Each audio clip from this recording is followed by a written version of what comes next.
Welcome to another Jabba's Palace roll call. Today's character, Ghoel. As far as I know, we only see Ghoel in one scene in Jabba's Palace. He's clinging to the archway next to C-3PO as he gives the famous speech about our heroes being fed to the Sarlacc. There he is. We'll get a little bit better view of him in just a second. Here you can see him to C-3PO's left, slightly moving his tongue-like appendage. His puppeteer was Mike Quinn, who may be most famous for playing Nine Numb.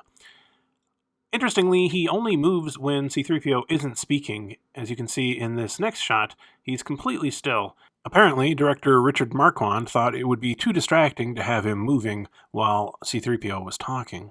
It's a little bit difficult to see him even in his close-up shots here, so here's a shot of him being sculpted by Judy Elkins. You can see how big he is and his general shape. He looks kind of like a mollusk.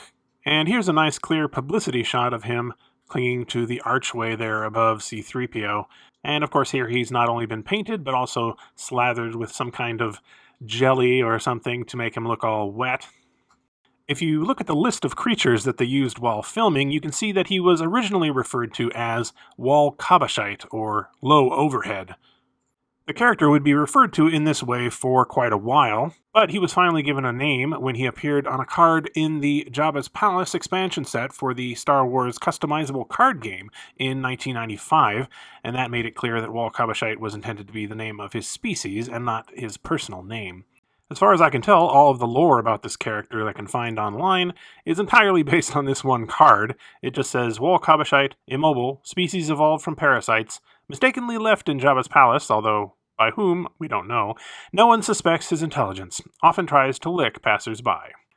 The character would be referred to as Wol Cabasshite for a while, including in the Jabba the Hutt Throne Room action scene model kit, which was released in 1983 by MPC and Airfix, and later re-released in 1995 by AMT Ertl.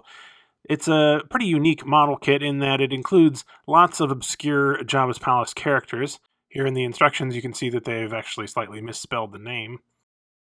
Here's the actual model from the kit. This is the 1995 version, which is in gray plastic, as opposed to the original, which was in brown, but it's the same sculpt. This was pretty much it in terms of merchandise for the character until 2004, when we got the Jabba's Palace Court Denizens pack from Hasbro. This included figures of a Bomar monk, Bubo, and Ghoel, although, as you can see, if you look on the back, they actually are referring to him as Wol Cabasshite again.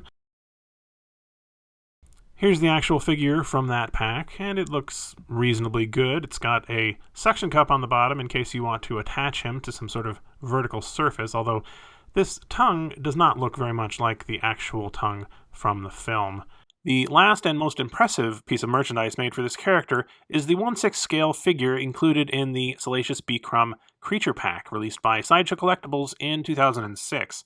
And in this case, they do refer to him as Ghoel. This figure was intended to go with Sideshow's range of 1/6 scale figures, in particular their 1/6 scale Jabba the Hutt, and it looks really good. It's nicely painted and well sculpted. It's got a magnet here on the back, which you can use to attach it to something, and as a matter of fact, if we look at the archway companion piece that they released for their Jabba setup, you can see that there's a little bit of a magnetic part here on the wall that you can use to have Ghoel cling to if you so desire. He does have a tendency to slide down the wall if you're not careful, though. In addition to the magnet, he also has a wire going down his tongue here, so you can pose it in a limited way at least. So this is a pretty cool figure, but that's it as far as I can tell in terms of Ghoel merchandise. In fact, if you wanted to be a Ghoel-focused collector, you could do it really easily because this is it. At least as far as I know. Please let me know in the comments if you remember anything else that's been made for the character. So that's about it for Ghoel. Not a lot of information about this guy and not a lot of merchandise, as you could see, but I thought that made him a good choice for a shorter roll call video that I could use to kind of ease my way back into making these. This video is brought to you with the help of my patrons from Patreon, including these Palace VIPs and Angelica Brady. I actually asked my patrons to vote on which minor character they wanted me to focus on in this video, and they chose Ghoel by a significant margin.